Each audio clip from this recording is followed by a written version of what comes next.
नमस्कार मित्रांनो, गुलामगिरी शब्द तुम्ही ऐकला असेल, ज्याला इंग्लिशमध्ये स्लेव्हरी असं म्हणतात.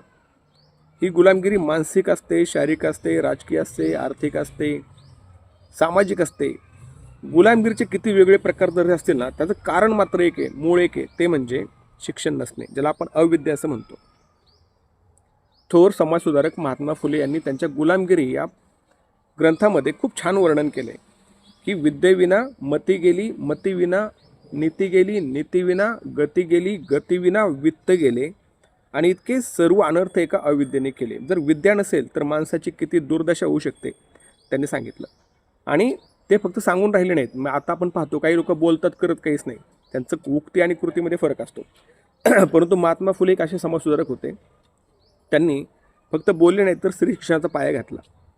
सगळ्या जाती धर्माच्या मुलांना शिकता आलं पाहिजे, मुलींना शिकता आलं पाहिजे म्हणून स्वतःच्या पत्नीला त्यांनी शिक्षित केलं. आणि सावित्रीबाई फुले यांना भारतातली पहिली स्त्री शिक्षिका म्हणून आपण गौरवतो.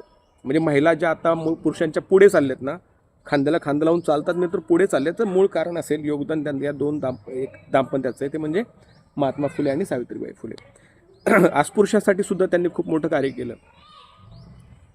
स्वतःच्या वाड्यातील पाण्याचा हौद त्यांनी अस्पृश्यासाठी फुला केला होता की तुम्ही या, पाणी प्या.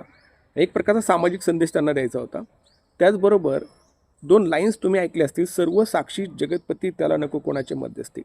जर आपण सगळे एका, देव आपला बाप आहे आणि आपण जर त्याचे लेकर असतो ना, तर आपल्या वडिलांशी बोलायला आपल्याला कोणाच्या मध्यस्थीची गरज नसते. आपण डायरेक्टली आपल्या मागण्या मांडू शकतो. म्हणजे त्या काळात जे भट ब्राह्मण जे पिळवणूक करणारे होते त्यांच्या विरोधामध्ये हे होतं, लक्षात ठेवा. शेतकरी हा सुद्धा एक असा घटक होता, वंचित घटक होता. शेतकऱ्यांचे प्रॉब्लेम्स होते, दुष्काळ पडायचा, दंड वसूल म्हणजे आपण काय म्हणतो शेतसारा वसूल केला जायचा.